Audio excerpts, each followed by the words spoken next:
acción en el día de hoy ha sido tratar la cuestión ya judicial de la violencia familiar una vez que se ha formulado la denuncia ante la unidad policial o ante los juzgados de paz en las localidades del interior o en casos extremos en el mismo juzgado. Entonces se trató un poco cuáles son las medidas que prevé la ley de protección a la víctima y cómo son las formas para hacer efectivas esas medidas, para poder hacerlas cumplir. Y bueno, precisamente, ¿cuáles son las formas?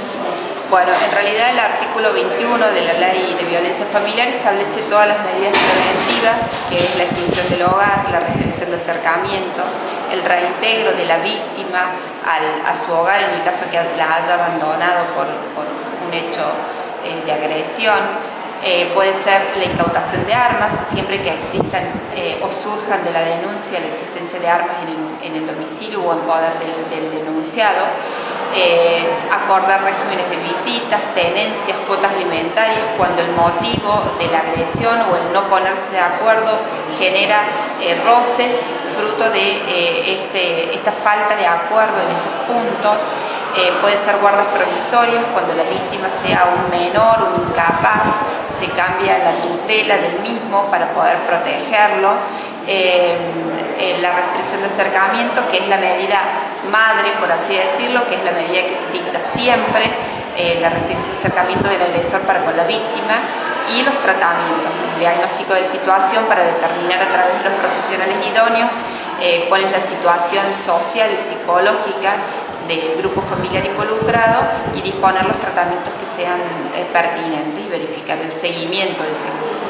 Ahora, con respecto a la restricción del hogar, si bien ahora el Tribunal Superior de Justicia ha dictaminado que esto debe de cumplirse, que en mi humilde forma de pensar esto siempre debería haberse cumplido, vemos que lamentablemente muchas víctimas mueren porque precisamente no se respeta esta restricción.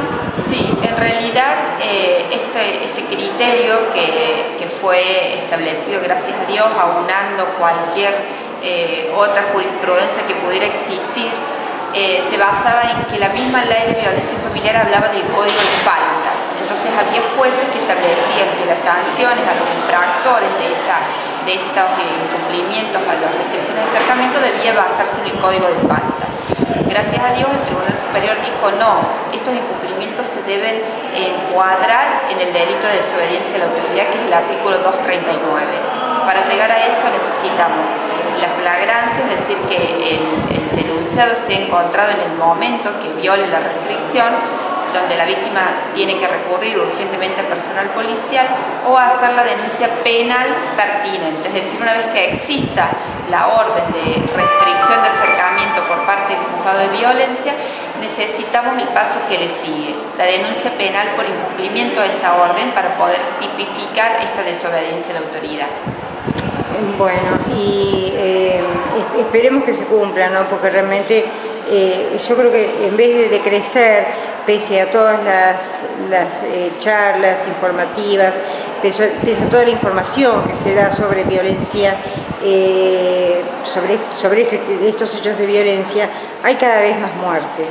Sí, gracias a Dios, y es lo que hablábamos recién, nosotros a veces se nos escapan situaciones que no se pueden prever, pero realmente estamos actuando coordinadamente con todos los involucrados, tanto con la policía, con el programa de violencia familiar de la municipalidad, el juzgado, la UDAR cuando hay menores en riesgo, a los fines con la Fiscalía de las sedes, porque es otra pieza clave para poder hacer cumplir las medidas. Estamos trabajando coordinadamente, sin perjuicio que hay situaciones que pueden exceder y que no son previstas.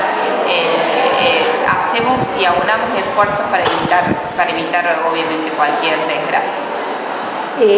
Sí, el trabajo en red sin duda es lo único que puede llegar a dar resultados. Seguro, hay que hacer hincapié. Yo creo que este tipo de jornadas son muy provechosas, inclusive para extender esa red a los colegios, a las ONG, a las distintas organizaciones, para que todos nos comprometamos para erradicar la violencia.